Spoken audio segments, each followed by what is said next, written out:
Hello বন্ধুরা, good morning. সকাল সকাল আমার গপুকে আজকে আমি স্নান করিয়ে দিয়েছি। গায়ের মধ্যে ভালো করে আমি দই দিয়ে দিয়েছি, তারপরে কিছুটা মধু দিয়ে দিয়েছি। মধু দিয়ে ভালো করে আমি মাখিয়ে নিয়ে তারপরে আমি সাদা চন্দন, লাল চন্দন, বাটির মধ্যে জল নিয়ে তাতে তুলসী পাতা দিয়ে গপুর ভালো করে মাথায় গায়ে পুরো ঢেলে দিয়েছি। দিয়ে তারপরে আমি শঙ্কর মধ্যে দুধ, একটা তুলসী পাতা দিয়ে গপুর মাথায় ঢেলেছি। আমার ছোট্ট গপুকে কত সুন্দর লাগছে আজকে। দিয়ে ভালো করে ওকে আমি স্নান করিয়েছি। তারপরে আমি আবার দুধ গঙ্গা জল যেটুক ছিল ওটুক দিয়ে আমি আবার ভালো করে ওর গায়ে ঢেলে দিয়েছি। একেই তো গরম না, এই জন্য ভালো করে আজকে আমি ঢেলেছি ওর গায়ে।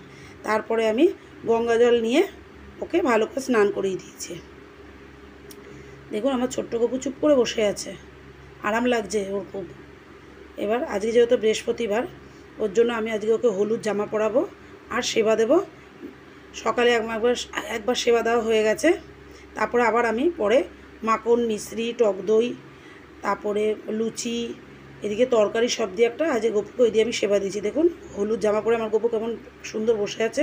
যদি ভালো লাগবে লাইক করবেন, কমেন্ট করবেন আর ইউটিউবে একটা সাবস্ক্রাইব করে দেবেন।